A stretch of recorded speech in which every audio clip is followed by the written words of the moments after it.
જેનો છેદ 5 અને અંશ -3 હોય તેવી સમય સંખ્યા નીચેનામાંથી કઈ છે?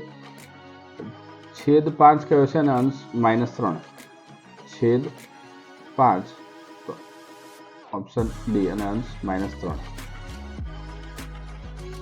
ગુણાકાર વિશેની તટસ્થ સંખ્યા કઈ છે? તટસ્થ સંખ્યા એટલે શું કે જેની સાથે ગુણાકાર કરવાથી આન્સરમાં કોઈ ફેરફાર આવે નહીં.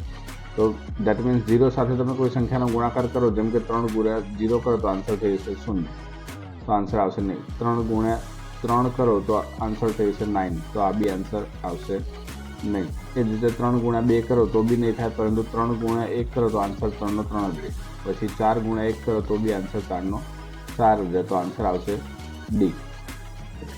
એક સાથે કોઈ પણ સંખ્યાને ગુણીએ તો જવાબ એનો એ જ મળે.